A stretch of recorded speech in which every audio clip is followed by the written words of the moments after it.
Radio Malyavant गोष्ठी बेतार केन्द्र को आपण मान स्वागत। आपण माने सुनी परचंती FM 89.6 मेगाहर्ट्ज जोगे यहाँ पुनः प्रसारण आपण देखि परिबे रेडियो माल्यवंत यूट्यूब रे।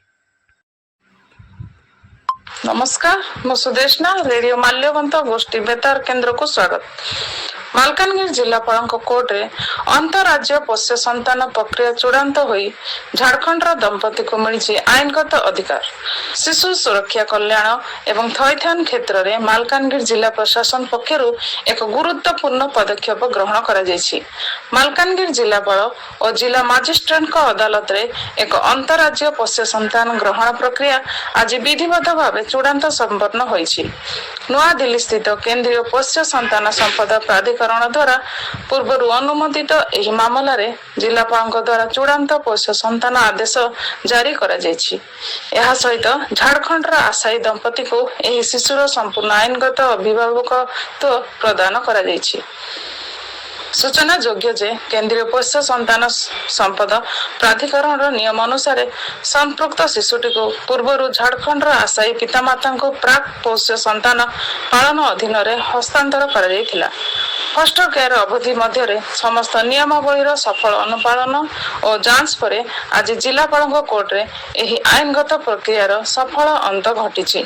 एही चूड़ांत आदेश बल शिशुटी वर्तमान तार नूतन परिवार एक वैध सदस्य भाव मान्यता पाई।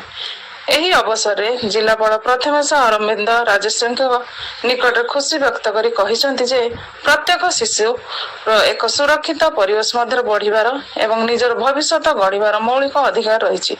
आज यही आईनगत प्रक्रिया को सफलतार सह शेष करी शिशुटी को तार स्थायी परिवार निकट रे हस्तांतर करी जिला प्रशासन अत्यंत आनंदित। झारखंड आसीथिबा एही नूतन दंपति को जिलापाल शुभेच्छा जणाइछन्ती एवं शिशुटीर उज्जवल तथा सुखमय जीवन कामना करछन्ती। एही समग्र प्रक्रिया को स्वच्छ और सुरक्षित संपादन करथिबारु जिला शिशु सुरक्षा यूनिट एवं संपूर्ण स्पेशलाइज्ड अडॉप्शन एजेंसी रो समस्त कर्मचारी को मध्य जिलापाल धन्यवाद जणाइछन्ती।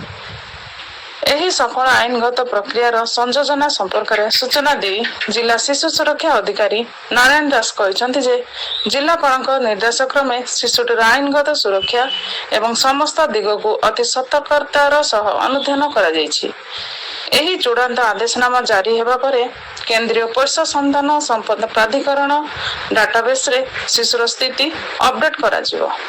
सरकारी नियम अनुसार शिशुटीर सामग्रिक विकास एवं सुरक्षा उपरे नजर रखिया पई आगामी 2 वर्ष पर्यंत प्रति 6 मास रे थरे बाध्यतामूलक पोस्ट अडॉप्शन फॉलोअप रिपोर्ट प्रशासन निकट रे दाखल करा जिवो।